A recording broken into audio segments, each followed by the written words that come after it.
అవ్రతేర్నయేద్యస్తు మాసం దామోదర ప్రియం సగచ్చేన్నరకం ఘోరం పునరావృత్తివర్జితం. కార్తీక మాసంలో ఈ ధర్మం చేయాలి, ఆ ధర్మం చేయాలి, స్నానం చేయాలి, దానం చేయాలి, ఎన్నో విషయాలు చాలా సులభతరములైనవి, చేయడానికి తగినటువంటివి, ఏ విధమైన ఇబ్బంది కలిగించినటువంటి ధర్మాలు చిన్న చిన్నవి ఎన్నో చెప్పారు. ఇన్ని చెప్పినా ఏమీ దామోదరులకు అత్యంత ప్రీతిపాత్రమైనటువంటి ఈ నెల రోజులలో ఏ నియమము పద్ధతి లేకుండా ఎవరైతే గడిపివేస్తారో ఘోరమైనటువంటి నరకాన్ని పొందుతారు సుమా అని ప్రారంభం చేశారు వశిష్ఠ మహర్షి జనక మహారాజుకు చెబుతున్నారు. తాంబూలదానము కార్తిక్యాం మాసమేకం నిరంతరం యఃకుర్యాద్రాజశార్దూల సస్య సామ్రాజ్యమశ్నుతి. కార్తీక మాసంలో నెల రోజుల పాటు ఎవరైతే తాంబూల దానం చేస్తారో అటువంటి వారు సామ్రాజ్య సుఖ వైభవాలను పొందుతారు. ప్రతిపద్దినమారభ్య కార్తీకస్య నరేశ్వర ఏకైకేన తు యద్దీపం యఃకుర్యాద్ విష్ణవేర్పణం తస్య పాపాని నశ్యంతి సగచ్చేద్ విష్ణు మందిరం. కార్తీక మాసంలో శుద్ధ ప్రతిపత్తు పాడ్యమి రోజు మొదలుకొని ఈ నెల రోజుల పాటు ఒక్కొక్క దీపం చొప్పున ఎవరైతే వెలిగించి స్వామి శ్రీ మహావిష్ణువునికి సమర్పణం చేస్తారో అటువంటి వాళ్ళు పాపములన్నింటినీ పోగొట్టుకుని విష్ణు మందిరానికి చేరుకుంటారు. కార్తిక్యాం భానుముద్దిశ్య పౌర్ణమ్యాం స్నానతత్పరః సంతానకాంక్షీ రాజేంద్ర స్నానము దానము సమాచరేత్. అలాగే ఈ కార్తీక మాసంలో సూర్యభగవానుని ఉద్దేశించి ముఖ్యంగా పూర్ణిమ రోజున ఎవరైతే స్నానము దానము ఆచరిస్తారో అటువంటి వారు చక్కని సంతాన యోగం కలిగినటువంటి వారు అవుతారు. అంటే ఎవరు సంతానం కోరుకుంటారో అట్టి వారు పూర్ణిమ తిథి నాదిన సూర్యభగవానుని ఉద్దేశించి స్నానాదులను ఆచరించాలి, దానాలు చేయాలి.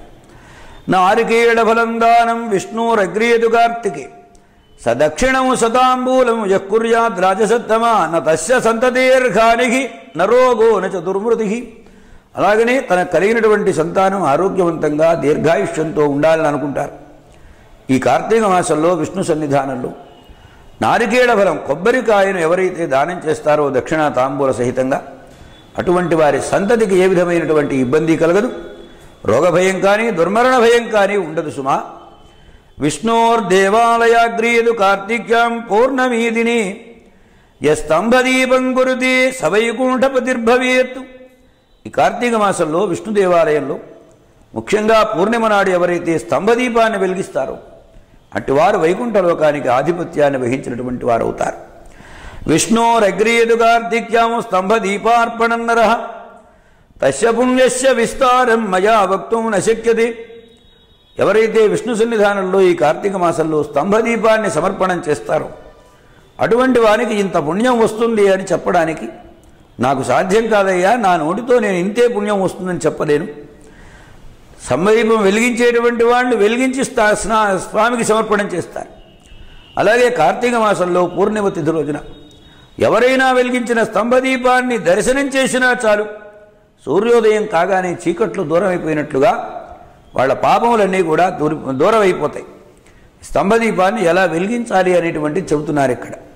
శాలివ్రీహి తిలోభేదం స్తంభదీపం ప్రజక్షతే స్తంభదీన విహీనో యః కార్తికే మాసి భూమిప నరకాన్న నివర్తంతే నాత్ర కార్యా విచారణ. ముందుగా ధాన్యం పోసి ఆ ధాన్య మధ్యలో స్తంభాన్ని పాతి దానిపైన నువ్వులను పోసి ఆ నువ్వుల మధ్యలో ఈ స్తంభము పైన ఈ దీపాన్ని ఎవరైతే వెలిగిస్తారో దానికి స్తంభదీపము అని పేరు. స్తంభదీపాన్ని వెలిగించినందువలన పుణ్యం చాలా వస్తుంది. స్తంభదీపాన్ని వెలిగించకపోతే నరకలోక ప్రాప్తి కలుగుతుంది. కొంచెం హెచ్చరిక చేయడం కోసం, దీని ఆవశ్యకతను తెలియచేయడం కోసం చెప్పినటువంటి మాట.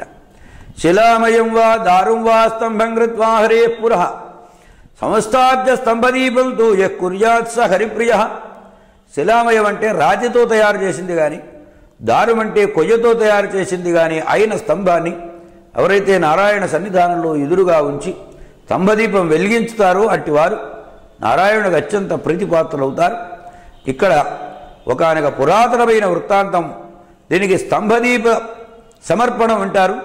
ఈ స్తంభదీప సమర్పణం అనేటువంటి చేస్తే వచ్చేటువంటి ఫలితం ఎలా ఉంటుందో దాన్ని తెలియచెప్పే ఒక కథ ఉన్నది, చెబుతాను జాగ్రత్తగా వినవయ్యా.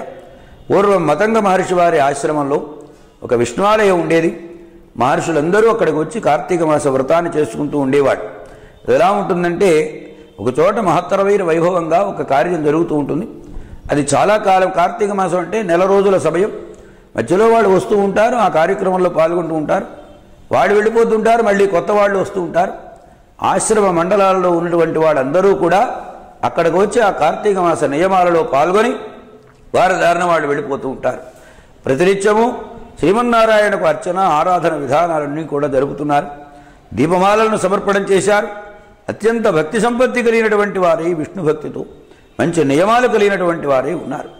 ఇలా ఉండగా ఒకానొక మునికుమారుడు ఒక రోజున వీళ్ళందరూ కూడా వింటూ ఉండగా అన్నారయ్యా, కార్తీక మాసంలో శివ సన్నిధానంలో స్తంభదీపాన్ని ఎవరైతే వెలిగిస్తారో అటువంటి వారు వైకుంఠాన్ని చేరుకుంటారంటారు. మనం కూడా ఇక్కడ విష్ణు ఆలయంలో స్తంభదీపాన్ని వెలిగించుదాం. ముఖ్యంగా కార్తీక మాసం పూర్ణిమ తిథి చాలా విశిష్టమైనటువంటిది. సాయంకాల సమయంలో స్తంభదీపాన్ని వెలిగిస్తే నారాయణుకు చాలా ప్రియమనంటారు.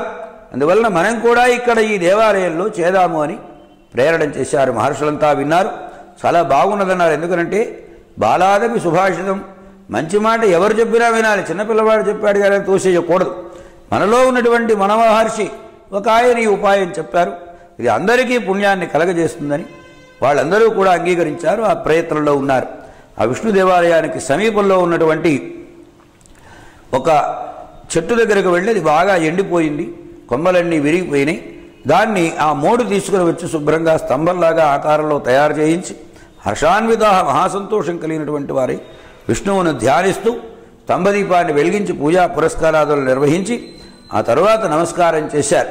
చేసి వాళ్ళు ఆలయం లోపలకు వెళ్ళి ఈ విష్ణు సంబంధమైనటువంటి మహిమను చెప్పే కథలను చెప్పుకుంటూ ఉన్నారు. కథాయాం కథ్యమానాయాం తదా దేవాలయాద్బగికి అభూచ్చటచటా శబ్ద సర్వభూత భయంకరః సశాంత దీపస్తథా వివిధే శుష్కపాదపః. ఈ కథ ఇలా జరుగుతూ ఉండగానే పెద్దగా ఒక శబ్దం వినబడింది ఆలయం బయట నుంచి. ఏమిటా ఈ శబ్దమని అందరూ కూడా భయపడుతూ అక్కడికి వచ్చారు. పైన వెలిగించినటువంటి దీపము చల్లబడింది. వెంటనే ఆ స్తంభము రెండు బద్దలుగా అలా చీలికలై పడింది. అందులో నుండి ఒక పురుషుడు ఆవిర్భవించాడు. చూచారు, వాళ్ళందరూ ఆశ్చర్యాన్ని పొందారు, హాహాకారాలు చేశారు. ఒక స్తంభం పగిలిపోవడం ఏమిటి, అందులో నుంచి పురుషుడు రావడం ఏమిటి అని ఆశ్చర్యపడి అడిగారు. క్యో భవాన్ కేన దోషేణ స్థాణుర్భూత్వాచరం వని తద్వదస్వ యథాన్యాయం నాత్ర కార్యం విలంబితం. ఏమయ్యా, నువ్వు ఎవరివి, ఏ దోషం చేశావని ఇలా కుయ్యలాగా పడున్నావు? నీ పూర్వవృత్తాంతం కాస్త మాకు ఎరుగబడేటట్లుగా చెప్పవలసింది సుమా అన్నారు. వాళ్ళ మాటలను విని సంతోషం కలిగినటువంటి వాడే వారికి సాష్టాంగ దండ ప్రణామం చేసి రెండు చేతులు జోడించి నమస్కరించి ఆ మహర్షులతో అంటున్నాడు, ఈ పురుషుడు ఉద్భూత పురుషుడు అంటారు. స్తంభదీపం నుండి ఆవిర్భవించినటువంటి వాడు కాబట్టి ఉద్భూత పురుషుడు అని పేరు. విప్రోహం విప్రశార్దూల విత్తపో రాజ్యపాలక కోశ రాజ్య అశ్వమాతంగరథాధిపత సంయుత సమస్త భూతి సంపన్న నిర్దయ దుష్టమానస. అయ్యా, నేను ఒకప్పుడు బ్రాహ్మణుణ్ణి, బాగా ఐశ్వర్యం ఉన్నవాడిని, ఏనుగుల గుర్రాలు రథాలు ఇవన్నీ కలిగినటువంటి వాడిని, రాజ్యాన్నే పరిపాలన చేసేటువంటి వాడిని, సమస్త సంపదలతో కూడినటువంటి నేను దయారహితుడుగా దుష్టమైన మనస్సు కలిగిన వాడనే ఉన్నాను. వేదాలు చదవలేదు, భగవత్కథలను వినలేదు, పుణ్యతీర్థయాత్రలు చేయలేదు, అణుమాత్రం కూడా దానం అనేటువంటిది ఆచరించలేదు. ఇలా ఉండగా బ్రాహ్మణులను గౌరవించలేదు సరిగదా. వాళ్ళెవరైనా నా దగ్గర అవసరం ఉండి వస్తే వేదాఢ్యులైనటువంటి వారు, పురాణ పుణ్యపురుషులైనటువంటి వారు, దయారసం కలిగినటువంటి వారు, మంచి ఆశ్రయం ఏదైనా దొరికితే హాయిగా సుఖంగా జీవితం గడిపేదామని అన్నటువంటి వారు నా దగ్గరకు వచ్చేవాడు. వాళ్ళు వస్తే వాళ్ళని కింద కూర్చోబెట్టి నేను వాడికి ఎదురుగా కాళ్లను బారజాపేవాడిని కానీ వాళ్లను అయ్యా రండి అని పిలవడం కానీ నమస్కారం చేయడం కానీ ఇలాంటి పనులు ఏవి చేయలేదు. పుణ్యకార్య కాలములు ఏవైనా సంప్రాప్తములైతే పర్వదినముల యందు ఎవరికి ఏమీ దానం చేసేవాడిని కాదు.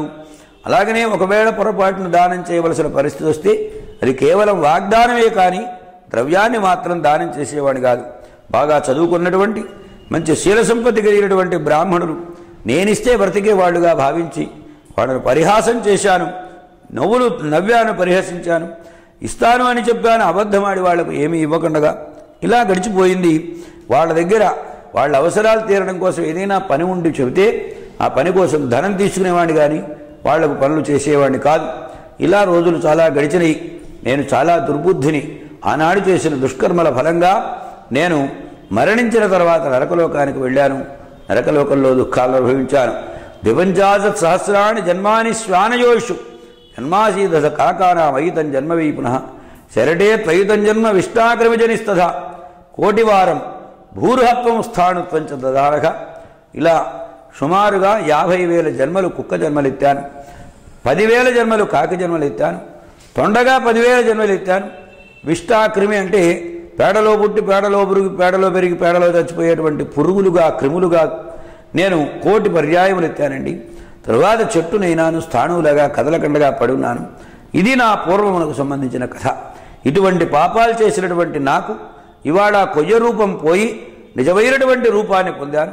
మహానుభావులారా, మీరు బాగా తెలిసినటువంటి వాళ్ళు, దయారసం కలిగినటువంటి వాళ్ళు, మీ దర్శన మాత్రం చేత నాకు నా వెనుక జన్మ ఏమిటి అనే విషయాన్ని స్మృతిలోకి తెచ్చుకోగలిగాను. నా పూర్వజన్మలో నేనేమి పాపం చేశాను అది నీకు మీ ముందు వివరించి చెప్పాను అని మొత్తం తన కథంతటినీ చెప్పాడు ఈ బ్రాహ్మణుడు. అంటే అప్పుడు మహర్షులందరూ కూడా విన్నారు. వాళ్ళంతటా వాళ్ళు కీర్తనం చేసి సత్యం కార్తీక మాసస్య ఫలం ప్రత్యక్షముక్తిదం కాష్ట పాషాణ దార్వాదేహ ముక్తిరాయి ఆసీత్ సుదుర్లభ. సత్య కార్తీక మాసం ఎంత గొప్పది, ఎంత ఫలదాయకమైంది. కళ్ళెదుర చూస్తూ ఉండగానే ప్రత్యక్షమైన ఫలం మనకు కనబడుతున్నది.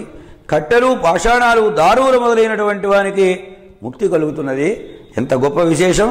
ఆ రోజున పూర్ణిమ తిథి పుణ్యదాయకమైనటువంటిది, సమస్త పాపములను పోగొట్టగలిగినటువంటిది, చాలా గొప్పది అని కార్తీక మాసం యొక్క మహిమను గురించి వాళ్ళు ఎన్నో రకాలుగా కొనియాడారు.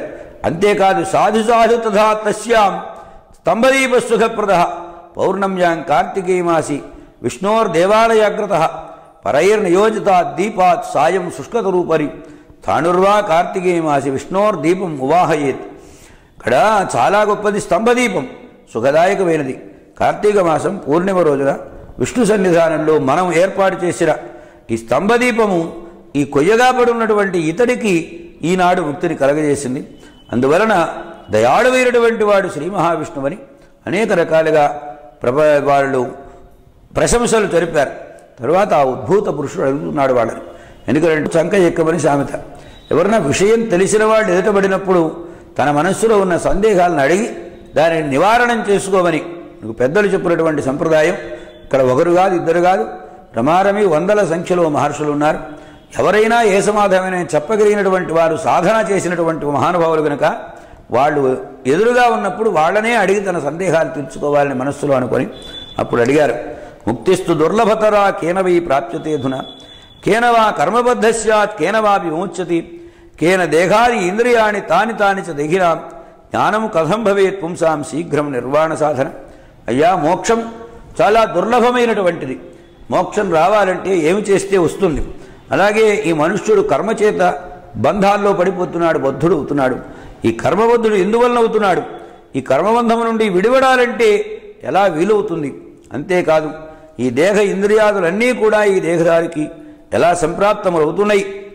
జ్ఞానం అనేటువంటిది ఎలా వస్తుంది? ఎందుకంటే జ్ఞానం వస్తే మోక్షం వస్తుందని.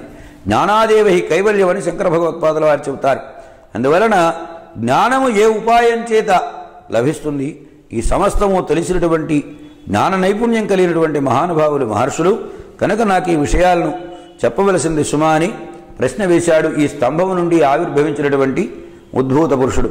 వెంటనే వాళ్ళందరూ కూడా సంతోషపడి అక్కడే ఉన్నటువంటి అంగిరస మహర్షి వారిని చూచి, అయినా నువ్వు చెప్పు, అతడు అడుగుతున్న ప్రశ్నలకు సమాధానం. ఆయన సర్వము తెలిసినటువంటి మహానుభావుడు. మహర్షులందరినీ చూచి అప్పుడు అంగిరస మహర్షి వారు ఈ ఉద్భూత పురుషునకు తాను అడిగినటువంటి ప్రశ్నలకు సమాధానాన్ని చెప్పబోతున్నారు. ఇక మిగిలినటువంటి సమాధాన విశేషాలు రేపు చెప్పుకుందాం. ఈరోజుకు సెలవు.